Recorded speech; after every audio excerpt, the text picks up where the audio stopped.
Welcome back. We're unpacking the U.S. election that is merely days away. And joining me again is Peter Roff. Peter, we've kind of unpacked quite a bit about the Kamala Harris campaign and Mhm. how that's shaping out. Let's talk and switch gears to Trump for a moment. So while Kamala seems to be learning the ropes with her communication style or developing into one. Trump seems to have found his stride doing his off the cuff speaking, and that's kind of his manner, doing his usual form in large rallies, including the recent Madison Square Gardens, which is not really a typical Republican friendly locale, but he showed up there and apparently he did quite well. So, how's his campaign shaping out? Because there seems to have been a lull several weeks ago, but it sounds like they've got the upswing with the momentum. I think he does, but this was the before we got to the break. This is the second point I wanted to make.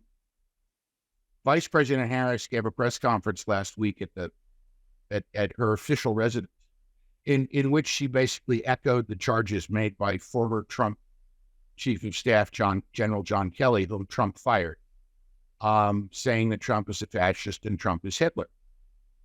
Now, if Trump is Hitler and you get a phone call from a pollster saying you're voting for Harris or Trump, really kind of embarrassing if you're a Trump supporter to admit that you're voting for the guy that they're equating with Hitler. Right. Over the top, extreme. You don't have to like Trump. You don't have to like everything about Trump. I myself there are lots of things about Trump personally and politically that make me uncomfortable as a conservative. But also as somebody that's covered politics for many years. He has his own style of being president, and it's not a style of president that I'm comfortable with. My touchstone is Ronald Reagan, and Trump, for whatever he is, he's no Ronald Reagan. That said, that means that people who vote for Trump are at some level embarrassed to admit it to pollsters. And so he may be running ahead of where the polls have him running. Right. I think the polls are an accurate reflection of what they're measuring, but we really don't know what they're measuring. Right. The sample has to represent the electorate that we think is going to show up. I don't know that we know who's coming out to vote. We know that the Republicans are doing very well on early voting this time.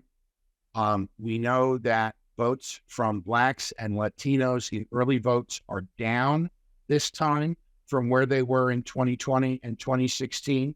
Trump is running ahead of where he was, and Harris is running behind, significantly behind where Biden was and where Hillary Rodham Clinton was. That could all change on election day. We don't know.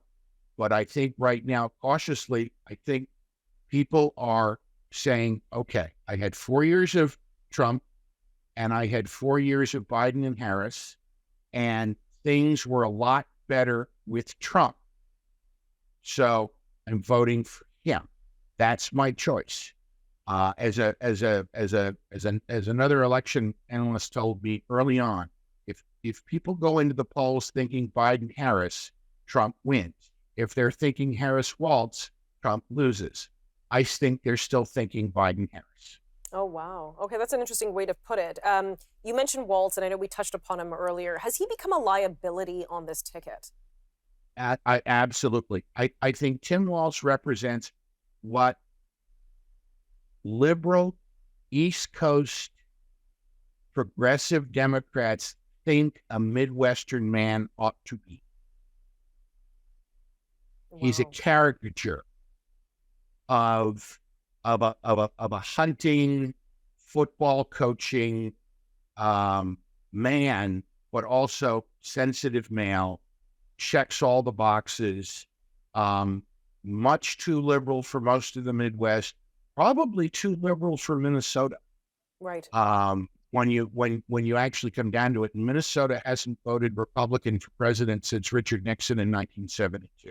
Wow. But I think Walz's performance, his admission that he was a knucklehead, the lies that he was caught in the debate, badly damaged the campaign because I think it stopped the forward Harris-Walz momentum.